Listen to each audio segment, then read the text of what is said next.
Negeri 1 Sangkapura.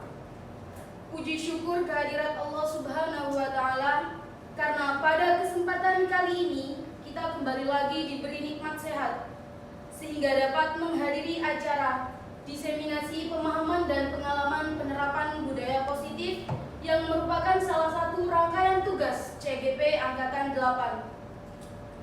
Sholawat serta salam tetap tercurahkan kepada junjungan Nabi besar Muhammad SAW. Bapak Ibu yang saya hormati, saya Rosadia Syifani sebagai pembawa acara akan membacakan susunan acara pada kegiatan kita hari ini. Pertama, pembukaan. Dilanjut dengan sambutan oleh kepala sekolah atau yang mewakili. Kemudian pemaparan materi diseminasi budaya positif dari narasumber kita, yaitu Bapak Fauzan SPD MPD, peserta CGP calon guru penggerak Angkatan 8. Selanjutnya ada sesi diskusi tanya jawab oleh peserta dengan narasumber, dan yang terakhir yakni penutup.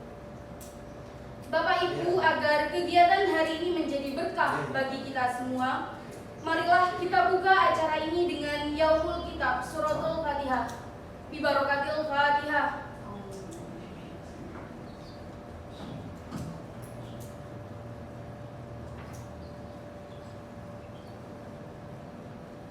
Terima kasih. Selanjutnya, sambutan Bapak Kepala SMA Negeri 1 Sangkapura yang dalam hal ini akan diwakili oleh Bapak Wakakurikulum SMA Negeri 1 Sangkapura, Bapak Haji Usman SPD MPD. Kepada beliau kami persilakan. Bismillah. Assalamualaikum warahmatullahi wabarakatuh. Waalaikumsalam warahmatullahi Bapak Ibu wabarakatuh. Dewan Guru SMA Negeri 1 Sangkapura yang saya hormati, wabil khusus Bapak Fauzan selaku calon guru penggerak Angkatan 8 yang saya hormati. Pertama, kita panjatkan puji syukur kehadirat Allah Subhanahu wa Ta'ala, yang mana pada pagi ini kita secara bersama-sama untuk menyaksikan dan melihat secara langsung implementasi dari guru calon penggerak, yaitu diseminasi pemahaman dan pengalaman penerapan budaya positif. Dari judul yang terpapar di depan, jelas bahwa calon guru penggerak ini harus membagikan ilmu-ilmu yang sudah didapat selama dalam proses mengikuti hal-hal yang digariskan oleh pemerintah terkait dengan calon guru penggerak. Oleh karenanya, nanti yang diseminasikan oleh Bapak Fauzan nantinya bisa ditularkan dan diimplementasikan oleh Bapak Guru dalam keseharian ketika mungkin melaksanakan proses belajar mengajar. Nah, tentu hal ini Bapak Ibu sekalian akan menjadi sebuah pengalaman yang berharga bagi Bapak Ibu sekalian dan mendapatkan ilmu yang baru, sehingga ada semacam lompatan-lompatan yang dilakukan oleh calon guru penggerak ini untuk Bapak Ibu terapkan dalam keseharian, utamanya mungkin dalam proses belajar mengajar. Nah, terkait dengan ini Bapak Ibu, mari kita simak, mari kita dengarkan, mari kita pahami apa yang akan dipaparkan oleh Bapak Fauzan selaku calon guru penggerak Angkatan 8. Saya kira itu yang dapat saya sampaikan. Mohon maaf, akhirnya billahi taufik wal hidayah. Wassalamualaikum warahmatullahi wabarakatuh. Waalaikumsalam warahmatullahi wabarakatuh. Terima kasih kami sampaikan kepada Bapak Wakakurikulum SMA Negeri 1 Sangkapura. Selanjutnya ialah acara yang paling kita nanti, yakni pemaparan materi best practice oleh Bapak Fauzan SPD MPD, peserta CGP calon guru penggerak angkatan 8 yang berjudul Diseminasi Pemahaman dan Pengalaman Penerapan Budaya Positif. Bapak Ibu yang saya hormati, selama narasumber menyampaikan materinya, peserta tidak diperbolehkan melakukan interupsi. Setelah narasumber menyampaikan materinya, akan ada sesi diskusi dan tanya jawab dengan peserta. Langsung saja kami persilakan kepada Bapak Fauzan SPD MPD peserta CGP calon guru penggerak angkatan 8 untuk menyampaikan materinya.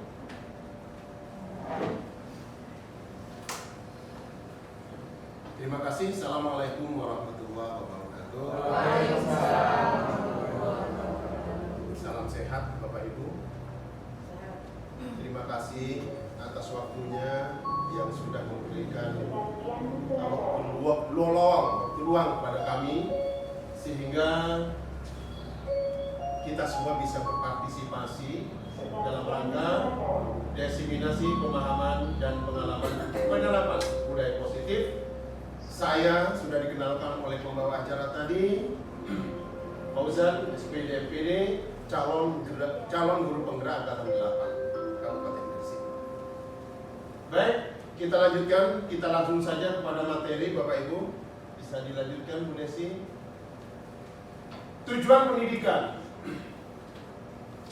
Menurut Ki Hajar Dewantara, tujuan pendidikan adalah menuntun segala kodrat yang ada pada anak-anak agar mereka dapat mencapai keselamatan dan kebahagiaan yang setinggi-tingginya, baik sebagai manusia maupun sebagai anggota masyarakat.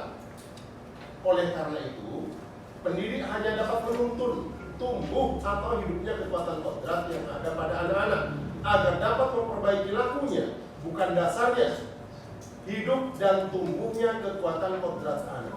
Jadi anak itu dari lahir sudah membawa kodratnya, Bapak Ibu. Anak dari lahir jangan dirubah dulu, Bapak Ibu. Anak dari lahir sudah membawa kodrat. Jadi kita hanya berhak menuntun saja. Jadi anak itu kita tidak punya hak untuk membawa anak sesuai dengan kehendak kita. Ini menurut Ki Hajar Dewantara. Jadi kita hanya menuntun saja. Jadi saya juga ingat salah satu juga pendapat Ki Hajar Dewantara yang mengatakan bahwasanya kita guru ini kayak sebagai seorang petani, tukang kebun yang akan menanam benih-benih jagung.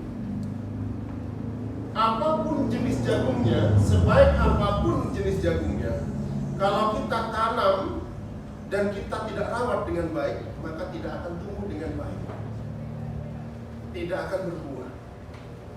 Tapi sekalipun jagung bibitnya itu kurang bagus, bahkan tidak bagus, kalau kita tanam, kita rawat dengan baik, kita siram, kita pupuk, kita beri obat pemberantas hama, pasti akan tumbuh dengan baik dan juga akan berbuah dengan baik. Jadi semuanya tergantung pada kita. Ya, anak sudah membawa kodratnya dari sana. Selanjutnya, budaya positif. Nah, ini apa budaya positif? Kita akan ini adalah materi yang akan kita bahas pada kesempatan kali ini tentang budaya positif. Budaya positif adalah nilai dan kebiasaan di sekolah yang berpihak kepada murid agar mereka dapat berkembang menjadi pribadi yang kritis, penuh hormat, dan bertanggung jawab sesuai dengan profil pelajar Pancasila. Jadi kebiasaan yang baik di sekolah yang berpihak pada murid agar mereka dapat berkembang menjadi pribadi yang kritis, penuh hormat dan bertanggung jawab sesuai dengan profil pelajar Pancasila. Profil pelajar Pancasila nilai-nilai yang memang sudah kita kenal dan kita terapkan di kurikulum saat ini. Lanjut Bu Desi. Nah, untuk modul budaya positif yang akan kita bahas pada pertemuan kali ini ada beberapa topik di situ. Yang pertama adalah disiplin positif. Yang kedua, kebutuhan manusia. Yang ketiga, motivasi perilaku manusia. Yang keempat, posisi kontrol, restitusi. Yang kelima, keyakinan kelas. Dan yang terakhir, segitiga restitusi. Mari kita kupas satu persatu Bapak Ibu. Lanjut. Disiplin positif. Apakah makna disiplin positif? Disiplin positif berasal dari bahasa Latin, disiplina, yang artinya belajar. Makna asal dari kata ini berkonotasi dengan disiplin diri dari murid-murid Sokrates dan Plato. Disiplin diri membuat orang menggali potensinya menuju sebuah tujuan apa yang dia hargai. Dan yang terakhir, namun dalam budaya kita, makna kata disiplin telah berubah menjadi sesuatu yang dilakukan seseorang pada orang lain untuk mendapatkan kepatuhan. Kecenderungan umum adalah hubungan kata disiplin dengan ketidaknyamanan, bukan dengan apa yang kita hargai atau pencapaian suatu tujuan mulia. Kalau saya tanya kepada Bapak Ibu, mungkin kalau kita bicara disiplin, pasti yang terlintas di otak kita, di otak Bapak Ibu juga, itu adalah aturan. Pasti aturan, ketaatan, keharusan, pasti yang terlintas itu. Bahkan hukuman. Kalau kita bicara disiplin pasti. Padahal hukuman itu sendiri Bapak Ibu adalah alternatif terakhir. Dan bahkan kalau bisa kita hilangkan. Tidak ada hukuman. Mungkin Bapak Ibu juga berpikir, loh, kalau hukuman tidak ada, gimana ya menerapkan ketertiban? Sama juga dengan pemikiran saya waktu saya mempelajari modul awal-awal di sini. Sama juga seperti itu. Nanti kalau sudah selesai, insya Allah akan terjawab apa yang ada di pikiran kita. Selanjutnya, sebagai pendidik, tujuan kita adalah menciptakan murid yang merdeka. Syarat utamanya adalah disiplin diri, sehingga mereka berperilaku sesuai dengan nilai-nilai kebajikan dan memiliki motivasi intrinsik. Motivasi intrinsik itu motivasi yang datangnya dari dalam. Motivasi yang datangnya dari dalam diri kita sendiri, dari dalam diri kita. Sehingga disiplin positif merupakan salah satu cara penerapan disiplin yang bertujuan untuk menumbuhkan kesadaran serta memberdayakan anak untuk melakukan sesuatu tanpa sogokan. Sogokan itu pasti dari luar. Nyalem, biar dipuji, itu sogokan. Tapi kita barangkali ya, kita datang ke sekolah takut dengan kepala sekolah, mungkin kita datang tepat waktu supaya dipuji. Ini datang tepat waktu itu masih motivasinya masih dari luar Bapak Ibu. Sogokan. Jadi sogokan itu tidak harus dalam bentuk lawan. Ancaman maupun hukuman. Takut dengan hukuman, takut dengan ancaman. Jadi bukan itu. Selanjutnya, nilai-nilai kebajikan universal. Apa itu?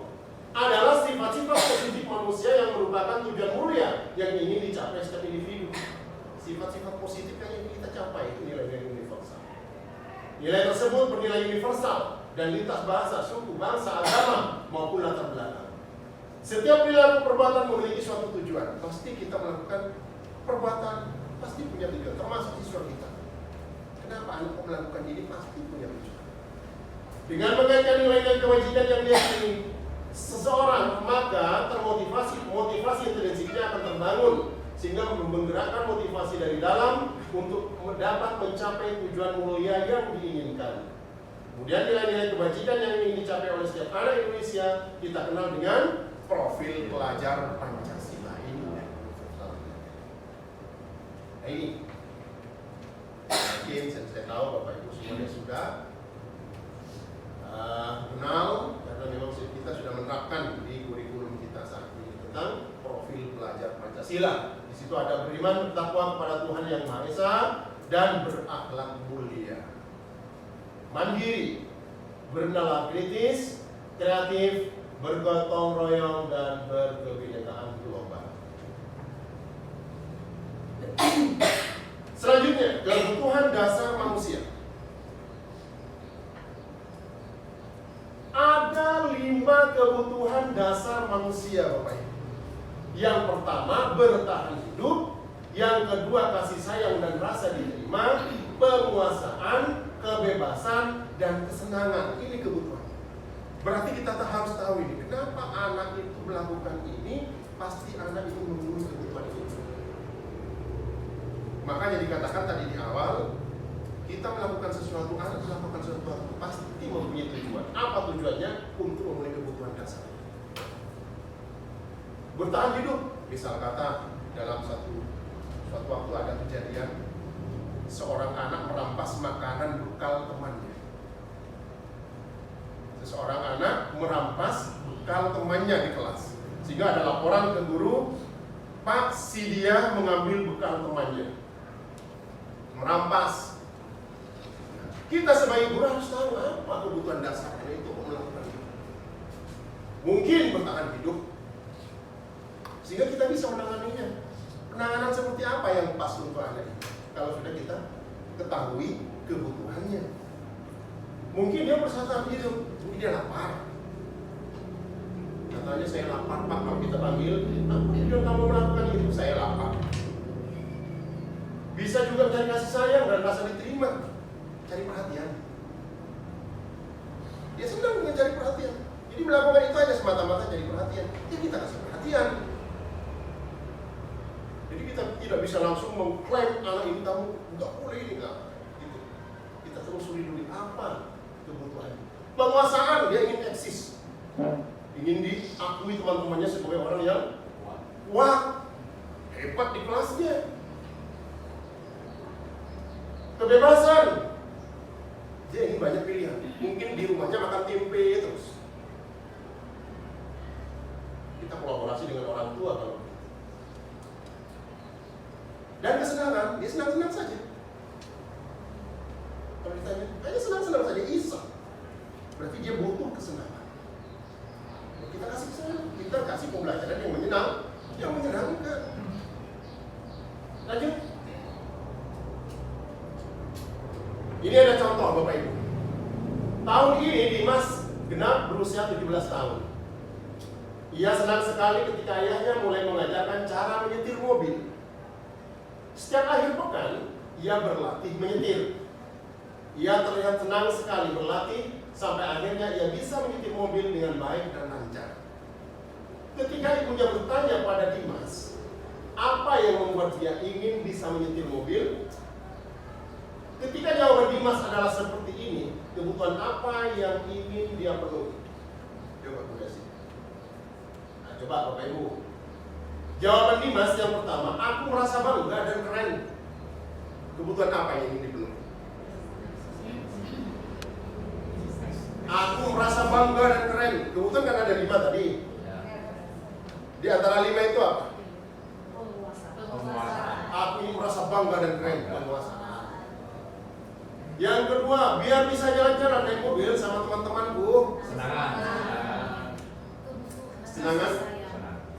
Kebutuhan, kasih sayang atau kesenangan?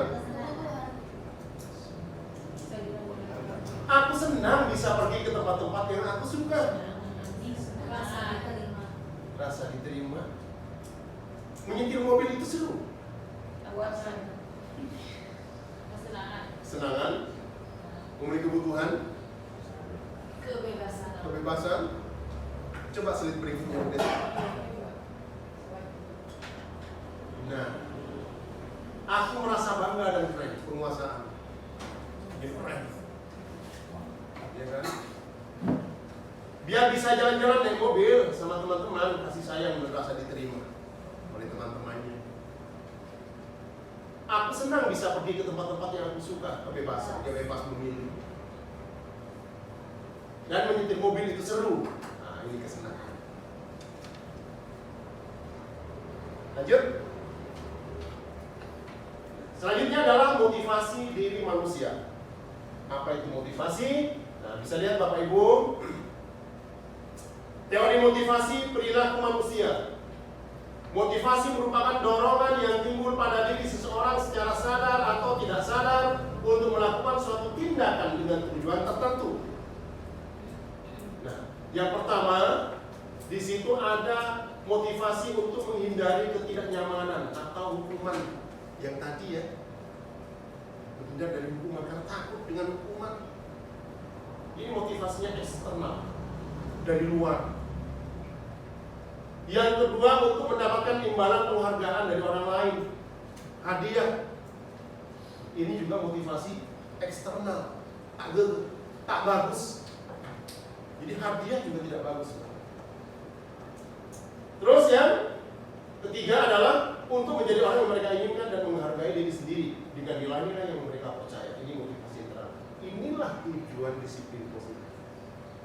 Jadi target yang akan kita capai ini Bapak. Ya, motivasi internal, motivasi anak melakukan segala tindakan itu munculnya dari dalam. Bukan karena dari luar, bukan karena takut, bukan karena penghargaan. Selanjutnya, posisi kontrol restitusi. Konsep disiplin dengan identitas gagal. Ada bentuk hukuman, buatnya itu ya. Ada penghargaan. Konsep disiplin dengan identitas gagal ini kita hindari. Ya, artinya anak dengan disiplin ini anak tertanam dalam hati anak itu identitas gagal, bukan identitas sukses. Hukuman yang pertama itu menyakitkan. Yang kedua tidak nyaman. Murid takut, memaksa, murid menyembunyikan kesalahan. Murid menjadi rendah diri, bahkan mungkin di sini muncul dendam. Kemudian kalau penghargaan tidak efektif, jadi mereka karena mereka hanya ngejar hadiah. Ya, kalau sudah mendapatkan hadiah sudah. Kalau tidak diiming-iming hadiah mereka tidak melakukan. Merusak hubungan. Kalau kita memberikan hadiah pada si A, si B pasti kecil hati. Bahkan si B akan benci sama si A.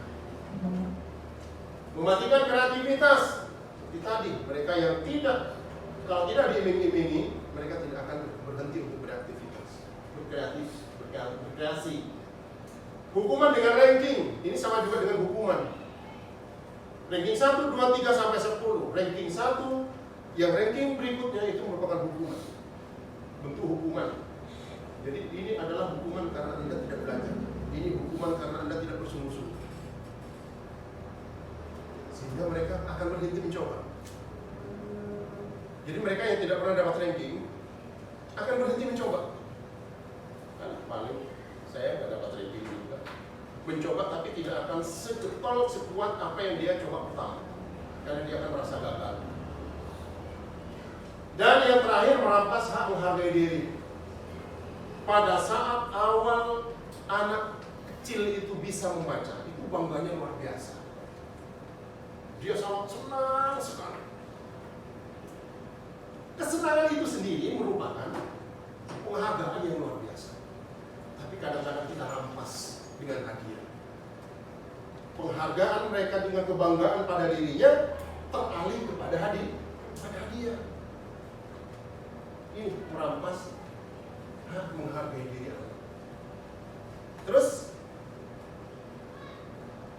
disiplin yang positif dengan identitas sukses ini kita pakai Bapak Ibu, ada konsekuensi, ada restitusi. Ini target kita. Kalau tidak bisa, ya sedikit-sedikit ke sana nggak apa-apa. Restitusi. Apa itu konsekuensi? Penguatan jangka pendek. Perlu monitoring berkelanjutan. Stimulus respon. Murid mematuhi peraturan. Kehilangan waktu untuk merenungi kesalahan. Mereka tidak akan merenung kesalahannya karena masalahnya sudah selesai. Kalau melakukan ini konsekuensinya dia sudah selesai. Mereka tidak akan merenung, kok saya seperti ini ya. Karena masalahnya sudah tuntas, sudah. Jadi mereka tidak ada kesempatan untuk melakukan perenungan terhadap kesalahannya. Kemudian restitusi ini, yang pertama murid bertanggung jawab untuk perilakunya, fokus pada pemecahan masalah jangka panjang. Murid menghormati dirinya dan orang lain, teori kontrol, dirinya memegang kontrol. Jadi murid sendiri yang memegang kontrol. Oh saya ini baik, ini boleh dilakukan, ini boleh tidak. Murid yang kontrol. Itu restitusi. Bukan kita yang kontrol. Karena kemarin barangkali ada teori kontrol ya, yang genggam-genggam itu. Ya kita sendiri yang memegang kendali. Dan murid bersemangat memperbaiki kesalahan. Jadi murid disarankan, dicoba, dan diusahakan bagaimana murid itu memecahkan masalah tersebut. Lanjut. Apa itu pendekatan restitusi? Restitusi adalah proses menciptakan kondisi bagi murid untuk memperbaiki kesalahan mereka, sehingga mereka bisa kembali pada kelompok mereka dengan karakter yang lebih kuat. Jadi mereka kembali ke kelasnya, ke kelompok teman-temannya, mereka tidak membawa identitas gagal. Saya habis dimarahi, tidak merasa dongkol, tidak merasa bersalah. Ya, jadi mereka kembali ke tempatnya itu dengan penuh tadi itu lebih kuat, karakter yang lebih kuat. Ciri-cirinya bukan menebus kesalahan, memperbaiki hubungan. Tawaran bukan paksa, kamu harus begini, bukan. Tapi ditawaran, bagaimana kalau seperti itu? Apa mungkin Anda punya solusi sendiri? Apa yang bisa Anda lakukan? Saya tidak bisa, Pak. Bisa kita yang memberikan solusi. Bagaimana kalau begini? Itu tawaran. Tidak harus seperti itu. Dan anak pasti ikut. Kemudian penuntut melihat keadaan diri, mencari kebutuhan dasar yang mendasari tindakan. Seperti tadi ya, apa ini yang menyebabkan anak ini melakukan ini apa? Kebutuhan apa yang ingin mereka penuhi? Kemudian fokus pada karakter bukan tindakan, dan menguatkan dan fokus pada solusi memecahkan masalah. Terus, nah ini Bapak Ibu, perbedaan hukuman, konsekuensi, dan restitusi. Kalau hukuman itu dilakukan secara tiba-tiba, tanpa rencana, anak tidak tahu. Kemudian bersifat satu arah, kita yang melakukan, anak menerima. Berupa hukuman fisik atau psikis, dengan omongan pelan tapi nyelokit, itu merupakan hukuman. Itu fisik, lari, push up, dan lain-lain itu bentuk fisik. Kalau konsekuensi terencana, disepakati sesuai aturan, jadi sudah ada anak sudah ngerti, karena memang sudah, kalau melakukan ini konsekuensinya ini begitu. Ya. Jadi anak sudah ngerti, kalau melakukan kesalahan ini saya dapat konsekuensi ini. Anak sudah ngerti, dan anak sudah menerima karena memang sudah kesepakatan dengan anak sudah tahu. Kemudian sikap guru selalu memonitor, dan murid dibuat tidak nyaman, tetap tidak nyaman. Beda dengan restitusi, adalah proses menciptakan kondisi murid untuk memperbaiki kesalahannya, kemudian proses kolaboratif yang mengajarkan murid untuk mencari solusinya sendiri. Apa yang bisa Anda lakukan untuk memperbaiki hal ini? Misal kata ada temannya memecahkan barang temannya, kita panggil, tidak ditahu, kita tanya bagaimana dia menyelesaikan masalahnya, apa yang bisa Anda selesaikan, apa bentuk tanggung jawabannya. Itu solusi sendiri, artinya siswa menemukan solusinya sendiri. Terus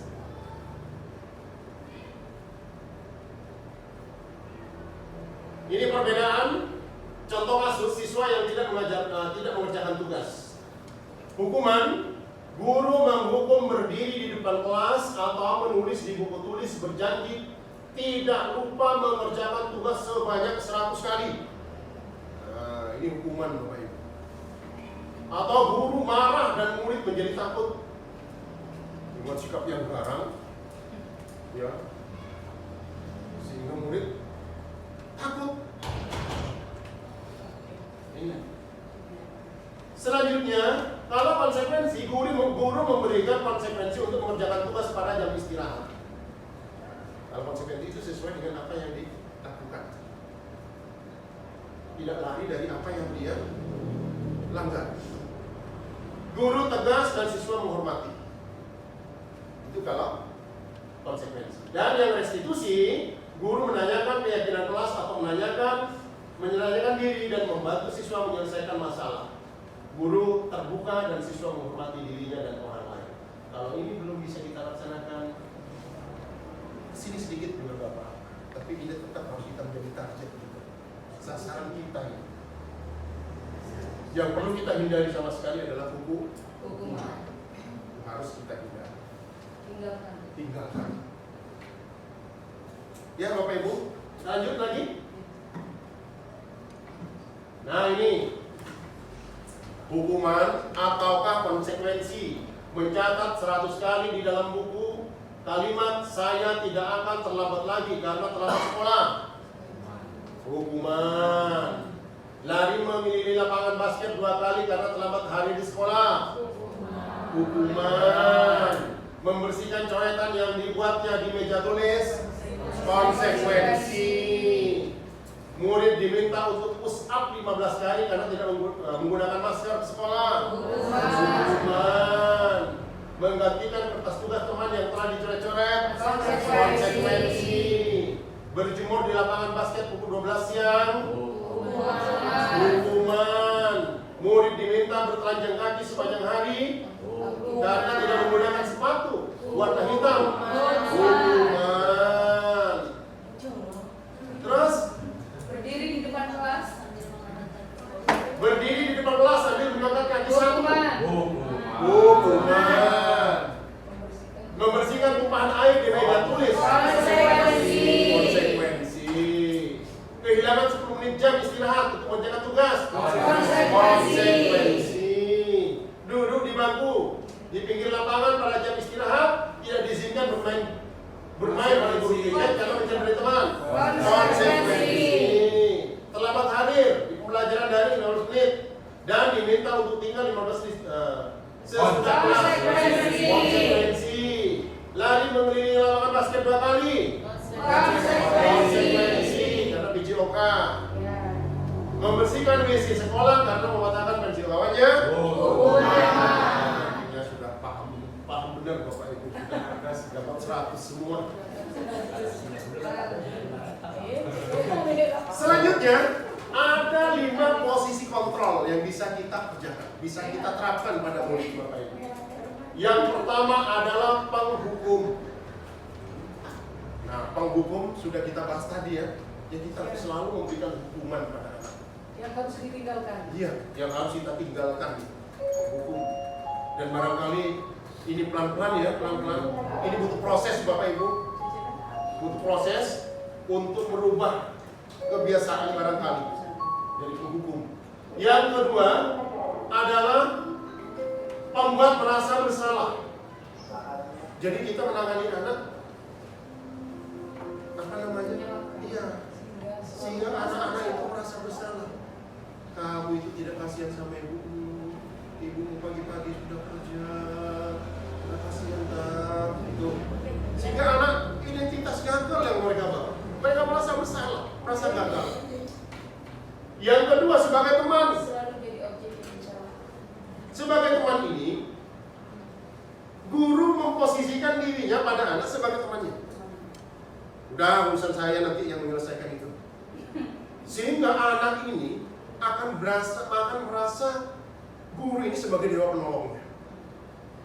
Dan tidak segan-segan anak ini juga akan selalu memberikan hadiah pada guru ini. Karena dia adalah sebagai dewa penolong. Masalahnya nanti, anak ini tidak akan pernah menghargai guru yang lain. Karena yang menjadi dewa penolongnya hanya guru ini. Benar? Makanya sekali lagi, anak ini betul-betul akan tergantung pada satu guru. Dan meninggalkan guru yang lain. Karena merasa dia penolongnya dia. Ada apa-apa dia ngadu. Udah biar saya menyelesaikan. Itu sebagai teman. Betul, Kompang, Alexon, saya pemantau. Ini juga ya kita kenal yang kita terapkan di situ adalah konsekuensi. Memantau ini Bapak Ibu ya, konsekuensi. Dan posisi manajer yang kita terapkan restitusi. Jadi yang baik di antara ini ya 2 ini. Iya. Ya. Tapi yang paling utama harus kita capai adalah yang manajer. Anak menyelesaikan sendiri, anak menjadi manajer untuk dirinya. Anak mencari solusi untuk dirinya sendiri. Sebisa mungkin ke sana. Ya. Kalau belum bisa mungkin berada di posisi pemantau juga belum apa-apa. Dengan posisi konsekuensi tadi. Lanjut. Nah, ini contoh beberapa 5 posisi kontrol penghukum. Kamu selalu saja terlambat dengan muka yang garang. Yang menakutkan. Selalu, pasti selalu datang terakhir. Nah, begitu. Dengan muka yang galak. Umat merasa bersalah. Kamu bagaimana ya? Kamu sudah janji dengan ibu tidak akan datang terlambat lagi. Kamu kenapa ya senang sekali mengecewakan ibu? Ibu benar-benar kecewa sekali. Iya. Jadi anak itu terenyuh. Ya, benar. Sebagai teman, ya sudah, kali ini tidak apa-apa, saya kelas. Terima kasih bu. Itu anak-anak ini. Ada yang nolong. Dewa penolongnya. Dewa penolongnya. Memantau peraturannya apa? Apa yang telah kamu lakukan? Tahu nggak konsekuensinya apa? Tahu nggak sanksinya? Nah, itu ya, konsekuensi. Yang manajer, apa kamu tahu kesalahanmu? Bagaimana kamu akan memperbaiki kesalahanmu? Ditawarkan solusi. Biar anak sendiri yang mencari solusi. Itu dalam posisi manajer. Jadi manajer itu adalah yang diterapkan di sini adalah restitusi. Terus keyakinan kelas. Kita akan menyusun keyakinan kelas. Mengapa keyakinan kelas kok tidak peraturan kelas lagi? Mengapa kita memiliki peraturan tentang penggunaan helm? Kenapa kita kok pakai helm Bapak Ibu? Keselamatan. Itu keyakinan kita Bapak Ibu. Itu keyakinan. Bukan takut dengan polisi. Kalau takut dengan polisi, itu namanya peraturan. Kalau sudah tidak ada polisi, ya sudah tidak pakai helm. Karena motivasinya adalah motivasi eksternal. Kalau kita takut dengan kepala kita, kalau tidak keselamatan kita, itu motivasinya dari dalam. Ini yang akan kita bangun di kelas. Kita akan menumbuhkan motivasi internal ini, keyakinan ini di kelas. Makanya bukan peraturan, tapi keyakinan. Supaya anak tumbuh keyakinan dari dalam dirinya sendiri. Apa nilai-nilai yang harus mereka percaya? Apa yang harus mereka lakukan? Mengapa kita memiliki peraturan tentang penggunaan masker dan mencuci tangan setiap saat? Sama juga seperti itu. Lanjut. Bentuk keyakinan kelas. Keyakinan kelas bersifat lebih abstrak daripada peraturan yang lebih rinci dan konkret. Tidak jelas, tidak boleh begini, tidak boleh begini. Tidak jelas. Karena keyakinan kelas itu tidak boleh banyak-banyak Bapak Ibu. Sedikit saja tapi universal. Artinya mencakup semuanya. Keyakinan kelas berupa pernyataan universal. Nah, ini. Ya, jadi sedikit saja, jangan banyak-banyak. Kalau banyak-banyak nanti bingung. Malah justru lupa. Ya, kayak tata tertib yang selama ini kita pakai itu kan banyak sekali. Pasal 1, pasal 2, pasal 3. Gimana anak mau mengikuti? Baca saja bingung, apalagi ingat. Kan gitu. Kemudian, pernyataan keyakinan kelas senantiasa dibuat dalam bentuk positif. Tidak boleh bentuk negatif. Tidak dilarang begini, itu negatif. Tapi harus dalam bentuk positif. Ciptakanlah kelas yang bersih. Bersih itu sudah universal. Bersih udara, bersih suara, bersih polusi lah pokoknya. Rapi, sudah. Universal. Makanya tidak perlu dirinci. Kemudian keyakinan kelas sebenarnya tidak terlalu banyak. Nah ini sehingga mudah diingat dan dipahami oleh semua warga kelas. Kita terapkan untuk diri kita dulu di kelas masing-masing nanti. Caranya bagaimana nak? Apa-apa. Sekarang maunya Anda selama pembelajaran ini maunya apa? Begitu. Oh begini bu, begini pak, begini saya begini. Tidak boleh begini, tidak boleh begini, tidak boleh begini. Nah, anak yang muncul, yang mengusulkan itu. Jadi dari muncul dari anak, bukan kita yang buat. Kemudian semua warga kelas sebenarnya ikut berkontribusi dalam pembuatan keyakinan kelas lewat kegiatan curah pendapat. Yang saya katakan tadi, anak yang mengusulkan, bukan kita yang buat. Kalau buatan anak sendiri nanti insya Allah anak akan ikut. Yang terakhir bersedia meninjau kembali keyakinan kelas dari waktu ke waktu. Kita perbaiki sambil berjalan. Terus prosedur pembuatannya. Yang pertama mempersilakan warga sekolah atau murid-murid di sekolah untuk bercurah pendapat, mencatat semua masukan-masukan para murid, kemudian menyusun keyakinan kelas sesuai prosedur pembentukan. Kemudian mengganti kalimat-kalimat dalam negatif menjadi positif.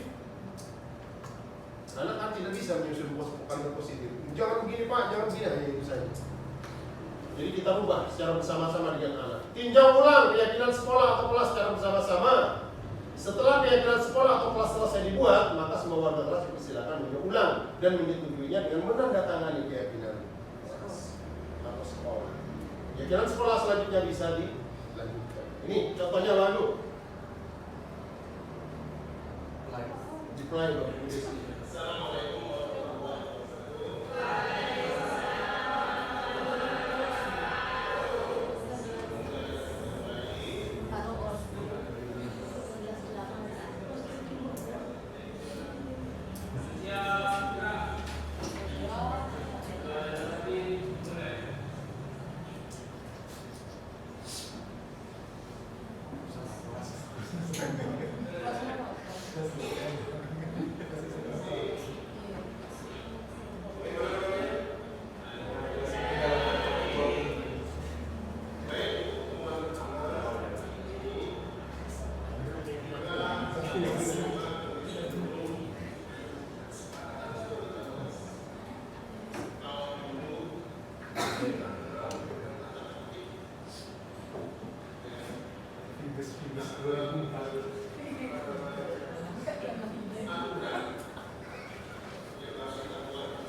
Ini prosesnya Bapak Ibu, kata-katanya.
menjadi keyakinan kelas. Ini pembagian kertas yang kedua. Tadi pembagian kertas yang pertama untuk membuat kalimat-kalimat peraturan kelas dalam bentuk kalimat negatif. Sekarang yang kedua untuk merubah dari kalimat positif menjadi keyakinan kelas.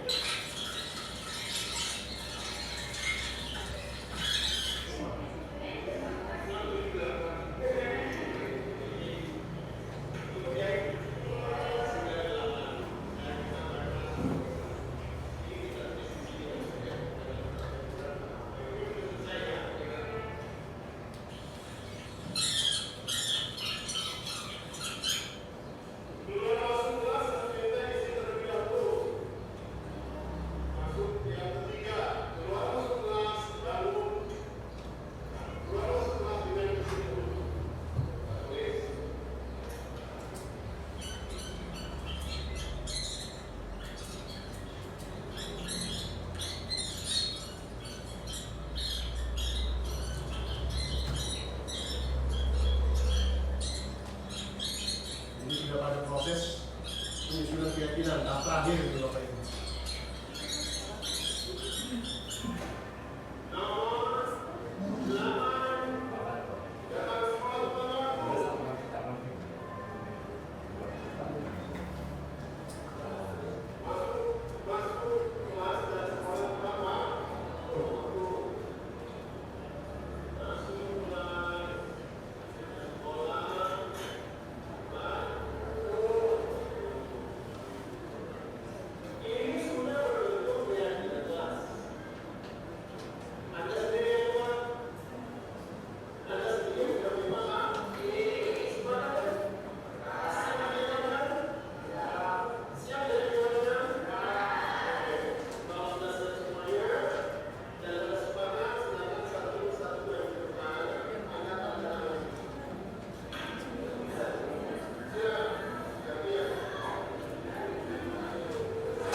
Terakhir penandatanganan ini Bapak Ibu. Jadi sudah disepakati, keyakinan kelasnya sudah jadi. Sebagai bentuk persetujuannya, siswa semuanya melakukan tanda tangan secara bergantian.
Ya, ini Bapak Ibu ya.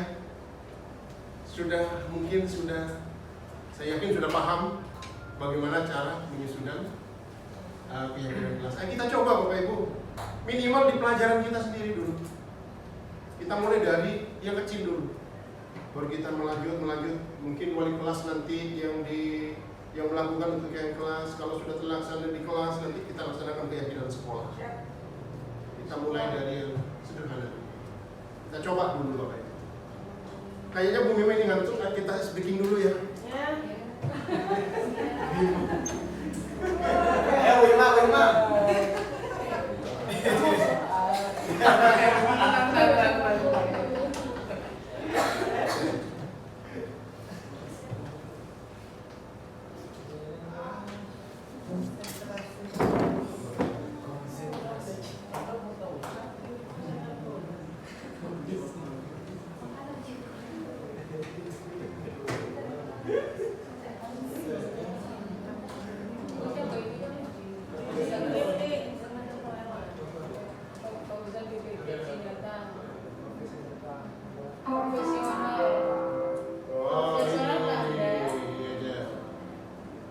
Nih Bapak Ibu, jadi kuis ini, speaking dulu ya, biar nggak ngantuk. Jadi bukan permainan, tapi ini hanya kuis saja.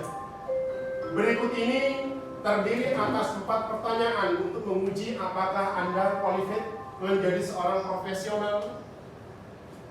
Seorang profesional, pertanyaan mudah, jadi jawab saja sebisa Anda dan jangan melihat jawaban di halaman berikutnya sebelum Anda menjawab. Siap. Siap? Ibu Desi? Siap. Pertanyaan nomor 1, bagaimana caranya memasukkan seekor jerapah ke dalam kulkas? Buka pintunya. Buka pintu kulkasnya. Buka pintu kulkas. Terus?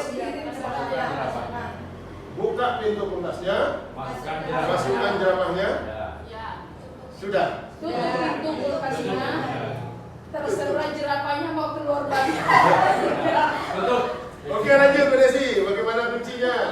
Jawaban yang benar, buka kulkas, masukkan jerapahnya, dan tutup kembali kulkasnya. Bisa kan? Bisa atau enggak, terserah. Pokoknya masukin aja. Ini tes ini untuk menguji apakah Anda merespon hal yang sederhana dengan cara yang kompleks. Ya. Lanjut. Pertanyaan kedua.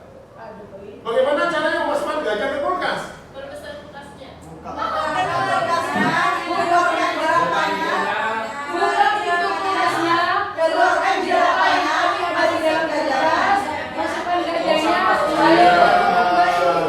Coba lagi Bu Desi. Kuncinya. Jawaban yang salah, buka kulkas, masukkan gajah, tutup kembali pintu kulkasnya, salah. Yang benar, buka kulkas, keluarkan dulu jerapahnya, masukkan gajah, tutup kembali kulkasnya. Ya. Siap. Sip. Terus. Pertanyaan ketiga. Raja hutan, The Lion King, menjadi tuan rumah konferensi para binatang. Semua binatang tentunya hadir, tapi siapa yang hadir? Ya tentu gajah, karena gajah itu masih ada di dalam kulkas. Betul. Lanjut Bu Desi. Sip. Iya. Si gajah. Si gajah masih ada di dalam kulkas. Lanjut. Oke. Jika Anda menemui kegagalan dalam 3 pertanyaan atau berhasil, Anda masih punya 1 kesempatan untuk membuktikan kemampuan Berhasil. Anda. Silakan Bu Desi. Anda harus berenang menyeberangi kali tempat buaya banyak berburu. Bagaimana caranya?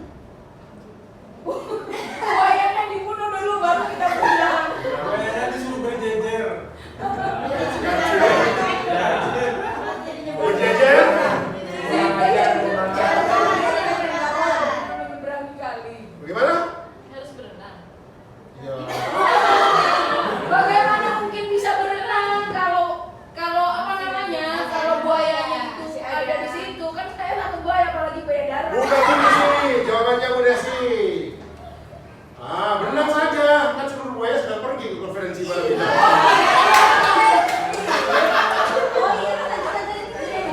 Dapat undangan dari si Raja. Bawa cewek, Pak. Bawa cewek. Dia sudah OTW tapi sudah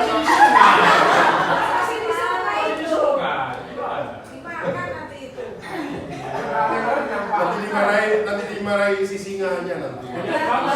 Terlambat. Bahkan ini sudah ada motivasi intrinsik dari dalam, cepat hadir, tidak takut dengan singa. Kalau takut dengan singa, berarti dia masih ada motivasi ekstrinsik, takut dengan hukumannya singa. Dia enggak. Karena keyakinannya. Tapi dari keyakinannya. Jadi aman dia nyebrang sungai. Lanjut yang tadi Bu Desi, sudah selesai. Tepuk tangan dulu. Kembali ke yang tadi, ke restitusi. Sekarang segitiga restitusi. Lanjut.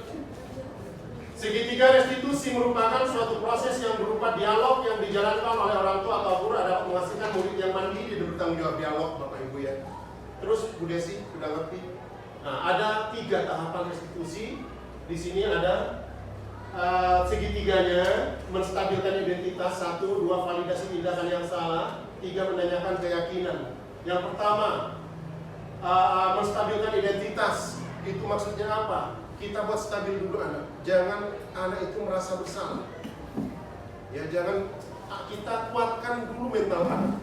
Dengan kalimat berbuat salah itu manusiawi. Semua orang bisa melakukan kesalahan.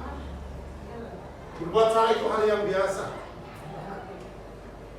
Tidak ada manusia yang sempurna, itu yang kita berikan pada anak. Sehingga anak tidak membawa identitas salah. Kuatkan dulu anak. Setelah itu kita masuk ke tahap kedua. Validasi tindakan yang salah. Kamu melakukannya karena mempertahankan sesuatu yang penting. Kamu pasti punya alasan melakukan itu. Manusia punya, tadi katanya punya 5 kebutuhan. Anak melakukan itu pasti ada alasan. Disitulah kita menempatkan pada validasi tindakan yang salah. Yang ketiga, menanyakan keyakinan. Kalau anak sudah stabil, sudah siap, baru kita arahkan untuk menunjukkan keyakinan anak tentang kesalahannya. Keyakinan apa yang kamu langgar? Anak sudah siap itu. Karena anak sudah stabilkan dulu dari awal. Kamu ingin menjadi seperti apa? Menurut kelas yang ideal itu seperti apa? Ini pertanyaan-pertanyaan terakhir. Sehingga anak pasti menjawab dengan itu. Pasti anak akan melakukan itu. Karena anak sudah kita dengan tahapan-tahapan restitusi. Lanjut, Bu Desi. Nah ini Bapak Ibu contohnya.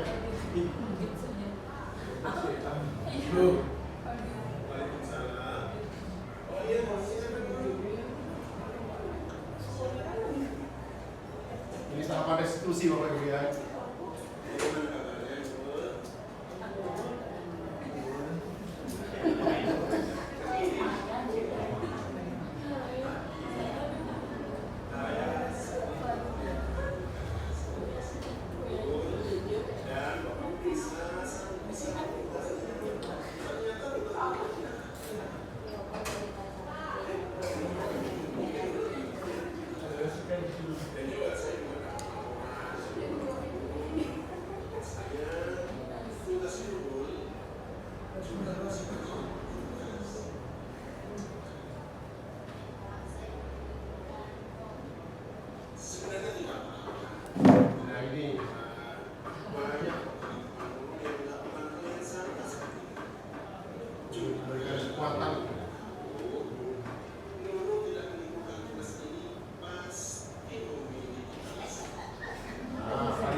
Lanjut, udah sih. Ini contoh tadi Bapak Ibu ya. Contoh kita merestitusi anak. Jadi anak dengan dengan kesadarannya sendiri mencari solusinya sendiri. Bagaimana cara keluar? Selanjutnya penutup, penerapan budaya positif bagi guru merupakan suatu keharusan. Seorang guru hendaknya selalu merefleksikan posisi kontrol pada dirinya sehingga dapat mewujudkan budaya positif yang menciptakan murid yang berkarakter baik, mandiri dan bertanggung jawab. Terima kasih. Selanjutnya saya kembalikan ke Terima kasih Bapak Fauzan atas paparan materi yang sangat menarik. Bapak Ibu yang kami hormati, kini tiba saatnya pada sesi diskusi. Sesi ini kami batasi dengan 2 pertanyaan. Bagi peserta yang ingin bertanya, silakan tunjuk tangan dan peserta yang terpilih berhak untuk bertanya. Sebentar Bu, ditahan dulu. Saya akan bacakan rules-nya, aturannya. Sebelum bertanya, dengan tolong sebutkan identitas Bapak Ibu terlebih dahulu. Pertanyaan diajukan secara singkat, padat, dan jelas. Baik, langsung saja kita mulai sesi diskusi ini. Saya persilakan kepada para hadirin untuk bertanya. Baik, silakan. Saya dulu. Iya. Assalamualaikum warahmatullahi wabarakatuh. Waalaikumsalam. Saya Ibu Himmatul Khairo dari guru pengampu mata pelajaran bahasa Indonesia di SMA Negeri ini. Saya mau bertanya karena Karena saya tertarik sekali dengan yang menjadi topik inti pembahasan pada kegiatan kali ini. Itu tentang budaya positif. Boleh di slide awal Bu Desi, budaya positif, ataupun di penutup itu juga ada ya.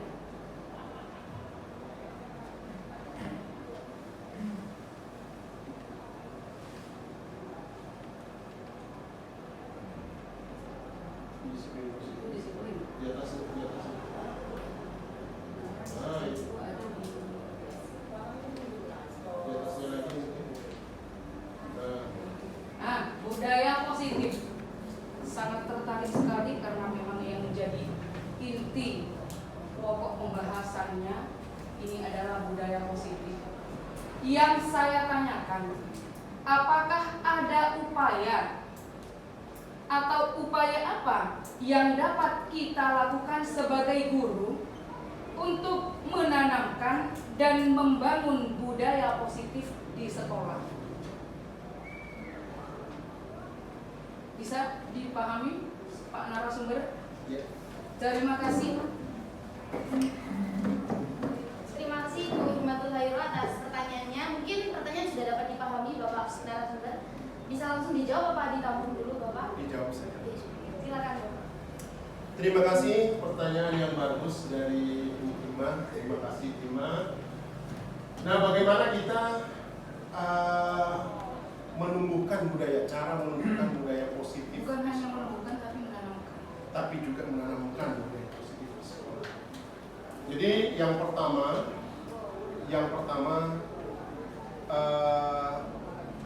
yang jelas kita mulai dari diri kita dulu. Yang pertama adalah menanamkan keteladanan.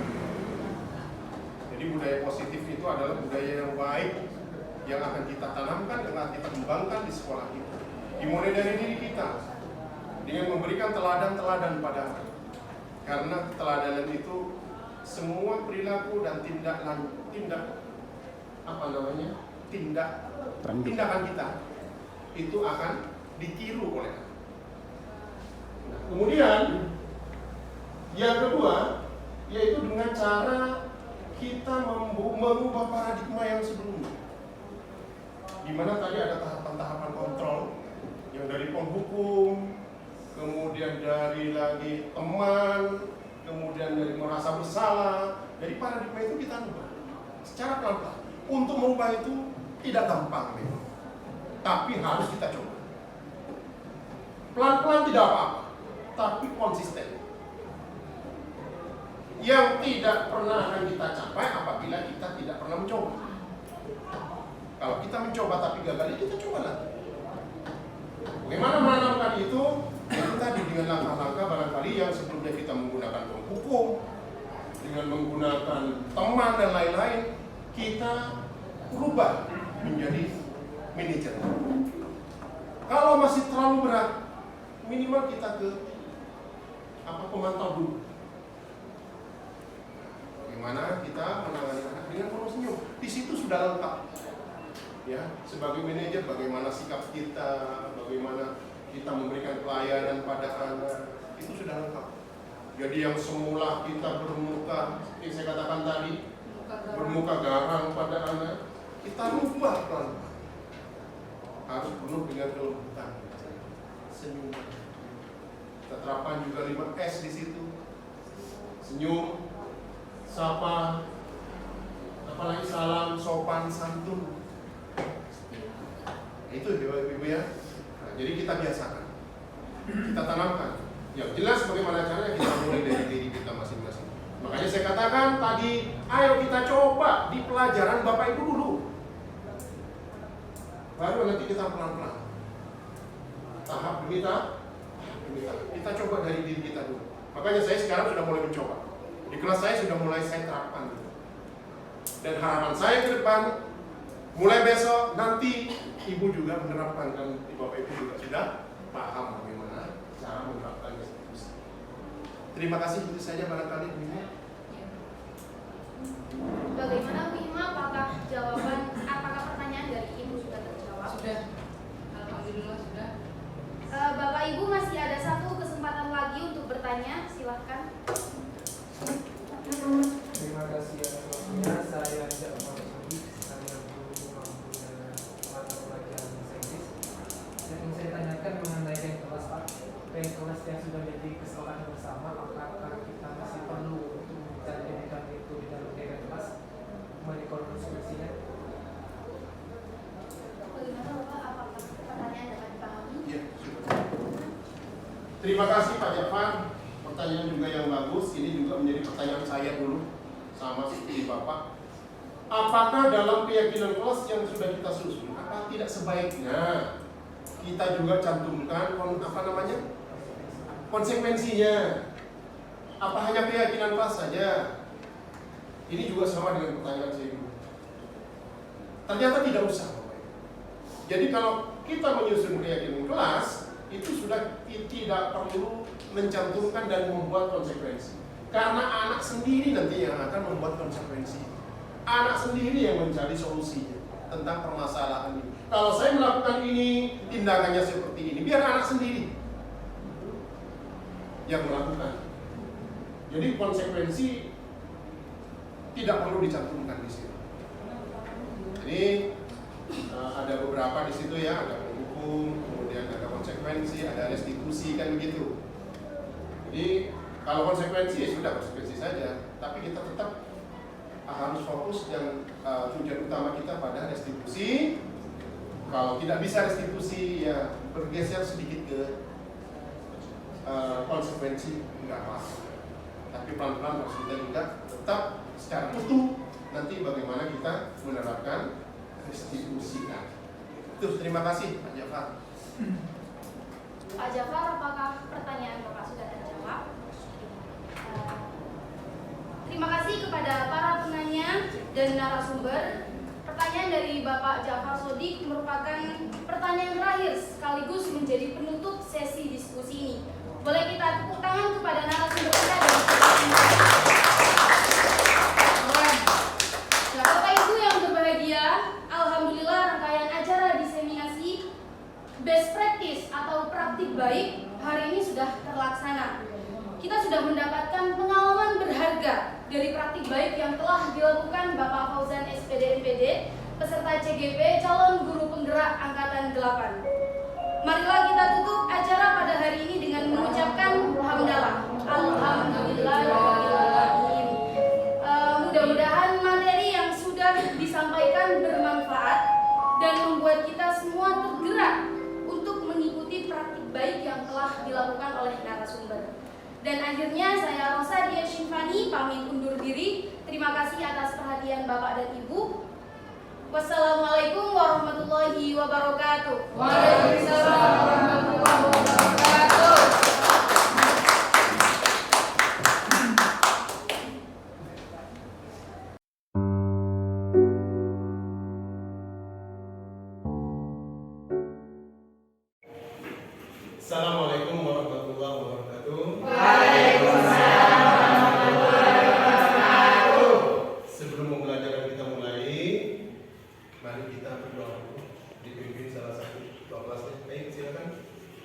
Siap, gerak.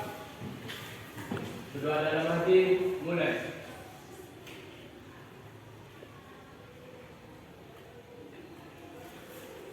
Selesai. Terima kasih. Bagaimana kabarnya? Baik, untuk pertemuan pertama kali ini kita akan mencoba menyusun dulu kesepakatan kelas. Kalau dulu kita kenal dengan tata tertib, ya, kita kenal dengan aturan yang harus kita buat, sepakati, yang harus Anda jalankan selama pembelajaran atau di sekolah ini. Ada peraturan kelas, ada peraturan sekolah kalau dulu. Nah sekarang ayo kita coba dari peraturan itu kita ubah menjadi keyakinan, yaitu keyakinan kelas. Kesepakatan yang akan Anda jalankan, yang akan Anda jalani selama kegiatan pembelajaran. Nah, untuk itu nanti saya akan membagikan kertas ini kepada Anda dan saya akan membagi Anda dalam beberapa kelompok. Ya, saya akan membagi dalam beberapa kelompok. Jumlahnya ada berapa orang ini? 9, berarti saya akan menjadikan 8 kelompok saja.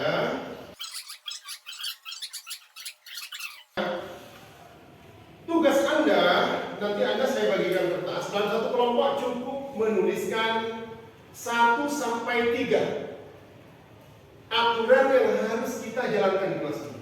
Dalam bentuk kalimat negatif dulu, nggak apa-apa. Tidak boleh begini, tidak boleh begini, tidak boleh begini, begitu ya. Tulis dalam satu kelompok minimal 1 sampai 3, 1 juga nggak apa-apa. Paham ya? Oke, sekarang silakan Anda membentuk kelompok dulu.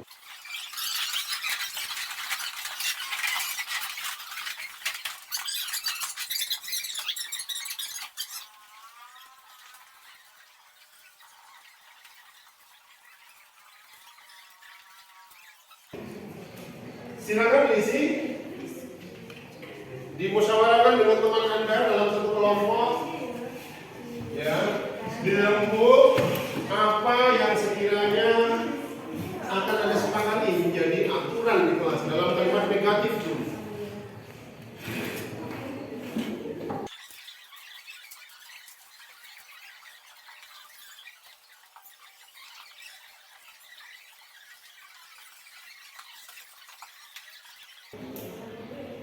Gimana? Sudah selesai belum? Sudah. Oke.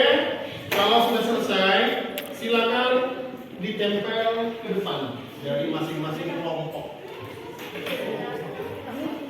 Ya, warna kuningnya silakan ditempel ke depan di kertas ini.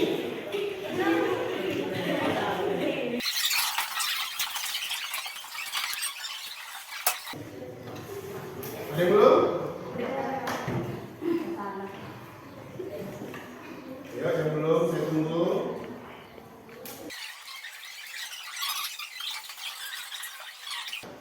Ya sudah ya, sudah cukup 1, 2, 3, 4, 5, 6, 7, 8, ada 8 kelompok dalam kertas yang dikumpul.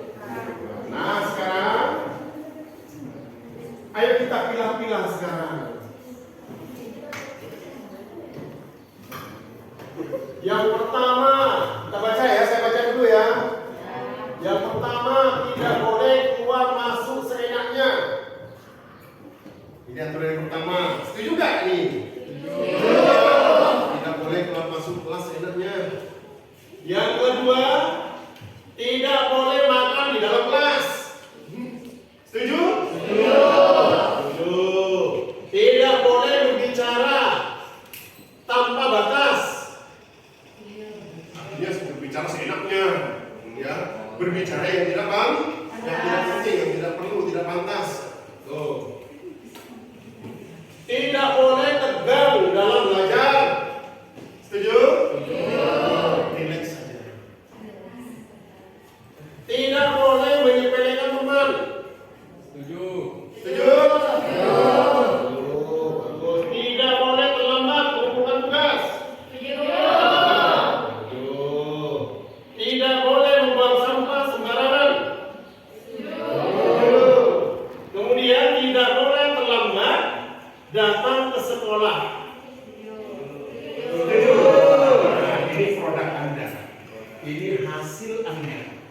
Harus kita sepakat.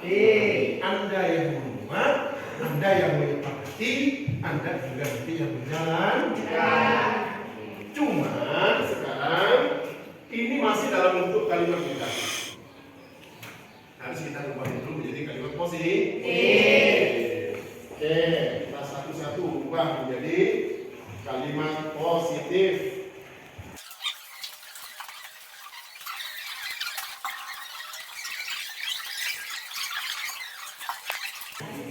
Oke, kita yang dari pertama kita bahas satu-satu. Yang pertama, tidak boleh keluar masuk seenaknya, itu masih dalam bentuk kalimat negatif. Sekarang kalimat positifnya, kalau kita berubah menjadi bentuk kalimat positif. Keluar masuk kelas harus minta izin terlebih dahulu. Bagus. Berarti yang pertama, keluar masuk kelas harus minta izin terlebih dahulu. Yang pertama. Yang kedua,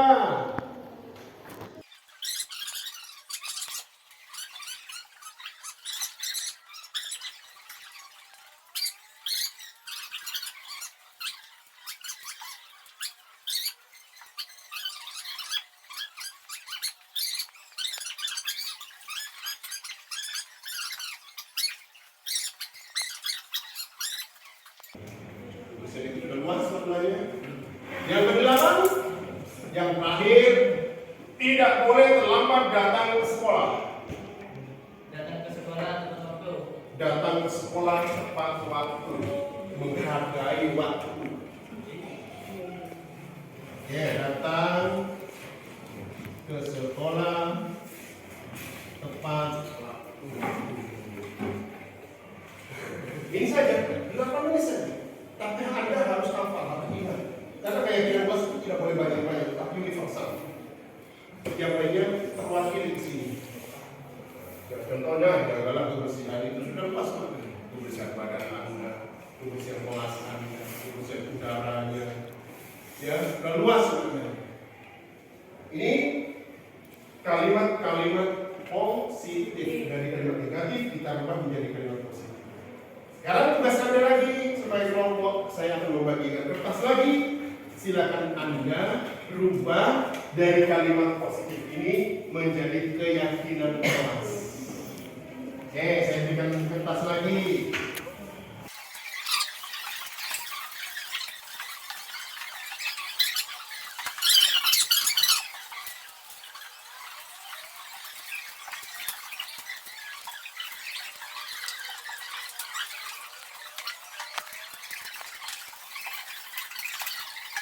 Sudah? Kalau sudah silakan belajar lagi bagi sudah.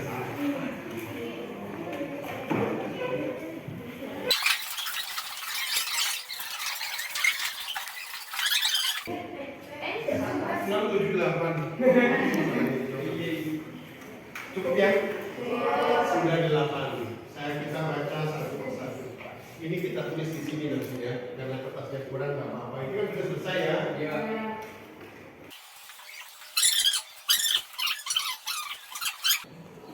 Keluar masuk kelas harus minta izin terlebih dahulu. Masuk yang ketiga, keluar masuk kelas bangun. Keluar masuk kelas dengan izin dulu. Kita tulis.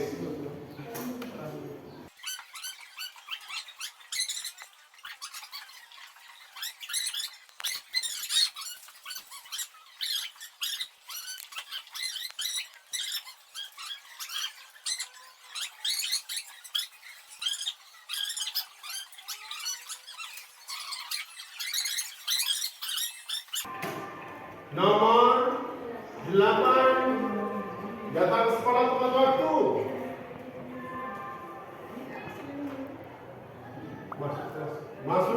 Masuk kelas dan sekolah tepat waktu.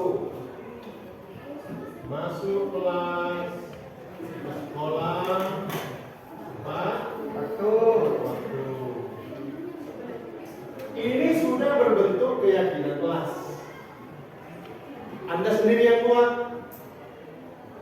sendiri yang sudah menyepakati? Sepakat kan? Siap dijalankan? Siap ya dijalankan? Oke. Kalau sudah siap semuanya dan Anda sepakat, silakan satu persatu maju ke depan. Anda tanda tangan di sini. Silakan. Gantian. Semua. Semuanya. Ayo. Tanda tangan semuanya di sini. Besar-besar yang semuanya.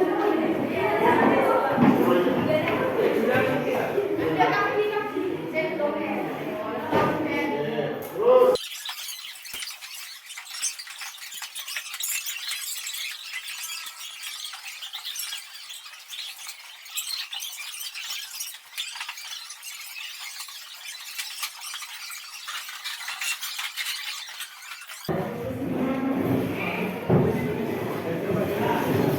Sudah semua?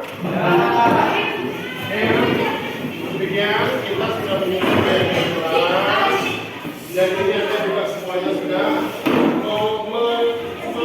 menampilkan dan menunjukkan tanda tangan di sini. Artinya keyakinan yang sudah kita susun ini siap kita jalankan. Oke, demikian saja ya. Sudah cukup, silakan Anda istirahat dulu. Saya akhiri, kita lanjutkan lagi. Saya akhiri. Assalamualaikum warahmatullahi wabarakatuh.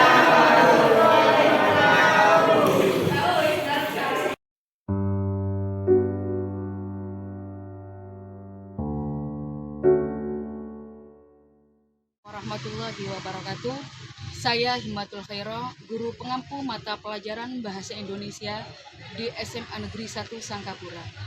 Saya sangat mengapresiasi kegiatan pengimbasan diseminasi budaya positif yang telah dilaksanakan oleh rekan saya, yaitu Bapak Fauzan SPD MPD selaku peserta CGP calon guru penggerak angkatan 8. Kegiatan ini memberikan hal-hal baru yang dapat kita terapkan untuk membangun budaya positif di sekolah ini. Harapan saya, semoga kegiatan ini dapat memotivasi rekan-rekan lain untuk mengikuti jejak baik sebagai peserta calon guru penggerak di angkatan selanjutnya. Terima kasih. Wassalamualaikum warahmatullahi wabarakatuh.